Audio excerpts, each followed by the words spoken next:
Good morning, you're very welcome back. Now, the government's move to reverse the €1,000 cut to student fees has reignited coalition tensions and left many students fearing they might be priced out of higher education. Here to tell us more is political correspondent with the Irish Times, Jack Horgan-Jones, guidance counsellor and educational columnist with the Irish Times, Brian Mooney, and president of Aontas na Micléine in Éireann, formerly known as the Union of Students in Ireland, who just started his tenure yesterday. It is Brian O'Mahony. Thank you all so much. Fair play. You were like, thanks a million for this, lads. Thanks for starting me off so quick. So, as a student, you were never up this early, were you? It's a terrible thing to do. So, OK, Jack, let's bring us up to what's happened. The political football that is now happening over €1,000 in higher education. Yes, so this story starts actually last week when Simon Harris told his parliamentary party meeting, which is a private meeting of TDs and senators, that he wanted to bring down the cost of education in the budget. That seems to have ruffled some feathers in Fianna Fáil. There were some accusations off the record last week that Simon Harris still felt that he was the Minister for Higher and Further Education. That trips over into this weekend just gone. James Lawless, who is the Minister for Higher and Further Education, goes on RTE and says that as it stands, there's no money in the budget to continue the temporary reduction in the registration fee, which we've seen for the last 3 years, which is the factual situation. This was a once-off measure. We know since January the government has been saying that there are no once-off measures in the budget, but it may not be the politically expedient thing to say.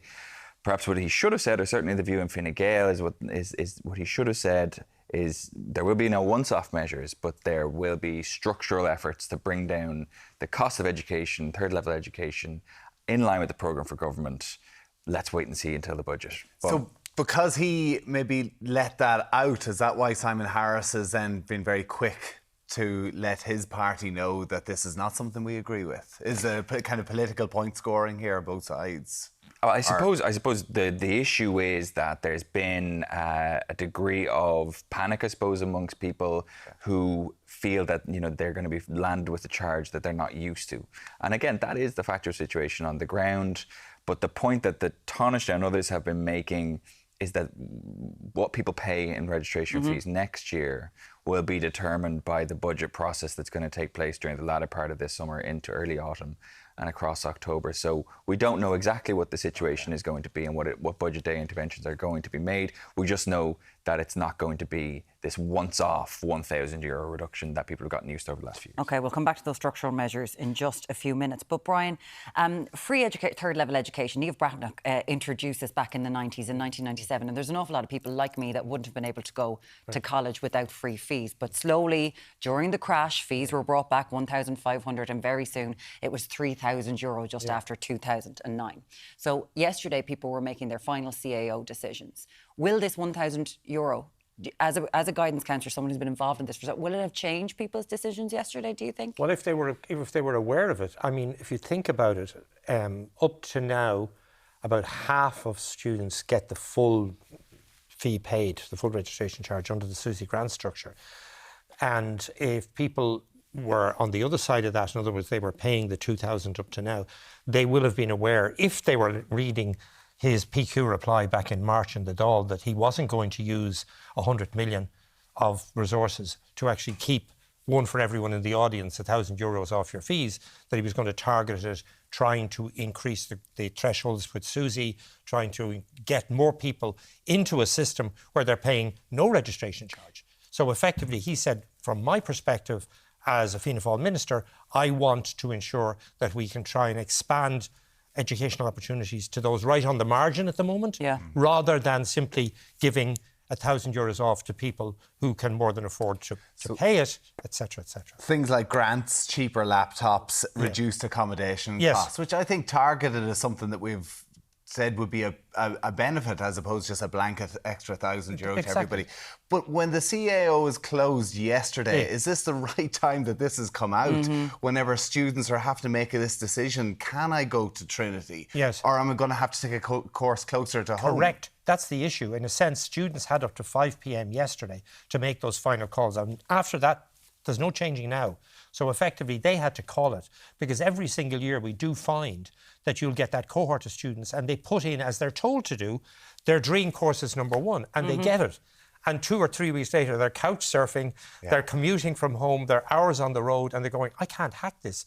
But according to the CAO system, if you get your first choice offer, you can't be offered something lower. So effectively, even though you may have as your second choice a local college where you can have the full college experience, you can be there all day, you can be clubs and societies, you can't get there, so you have to actually wait a full year.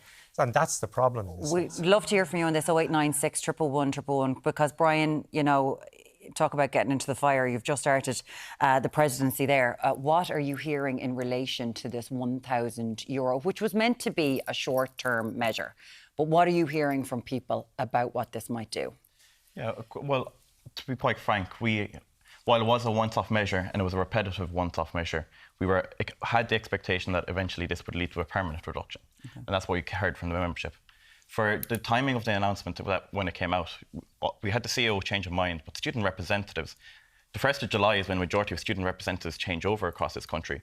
So that was when the student voice to actually speak on this issue was at its weakest. So the timing of this was a huge issue for us as well. But we talk about... Do you think that was deliberately done, Brian? It could be deemed as definitely as a calculated move to try and minimise the kind of kickback. But as we see, that might not have been the case now at this stage. But with students that sleep in cars, I would have been a student that couldn't afford to eat in college. I availed of SUSI, but SUSI isn't a fit system.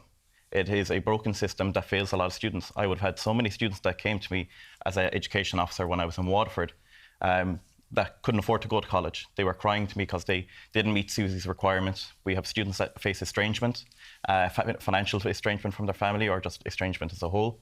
When we talk about blanketing versus targeting, targeting is a great system to work with, but until this targeting system is ready to actually help the students that need it the most, we need the blanketing to make sure that we're supporting all students. Explain to me, where are the problems with SUSI grant, Brian, in terms of a targeted measure which we're asking for, but at the same time people are falling through the cracks? Well, obviously SUSI has to be continuously improved, but I mean, I would be supporting an argument that says if we have X amount of state resources, we need to get as many people to college as possible. We need to be able to they are afford to eating. So effectively, you know, in terms of the different grant structures based on how far you live from college, etc., that needs to be looked at, because ultimately everybody needs dignity. Because if you can't have dignity as a student, effectively your whole experience in going through 3 or 4 years. So yes, I completely support Brian that we need to constantly update, but I do argue that the Minister is making the right decision in taking away what was a universal benefit. And if he says, if I have 100 million in my department, I want to use it as effectively as I can to get as many people into the college experience, you know. And I agree with Brian, maybe we need to look at tweaking the SUSI system. And this has been an argument since free fees came in, with Niamh Bratnock going, it's not targeted, more and more, like it's, you know, look, from certain areas in Belbergan, it was 16% of people that were going through to third level education and 99% of people from Donnybrook. Like this is what's happening, that it's not targeted in the right way, and means testing should be done. So Jack, from those targeted measures, James Lawless was mentioning yesterday, you know, cheaper laptops, cheaper rent, which we know when they interfere in the free market, in the rental market, it seems to go all over the place. So can anything be done in the short term? We had a woman on to us yesterday who's got 2 jobs, 3 children, she's in higher education, and she doesn't qualify for the SUSI grant, and her life is, she's at the pin of her collar all the time.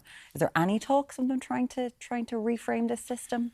So what I think James Lawless has asked for is basically an options paper to give him options as he faces into the budget. So if he pulls this lever on access, if he pulls that lever on SUSI, if he spends X amount here, Y amount here, what might the outputs be? And then have a kind of conversation, a rolling conversation in the run into the budget about what kind of options he wants to have as a priority when he goes to sit down. But for 30 years they've been talking about, is this actually increasing access for the people who need it in college? They're not going to go back and kind of go, right, you've got a lot of money, pay full college fees, and we're going to sort it out for other people.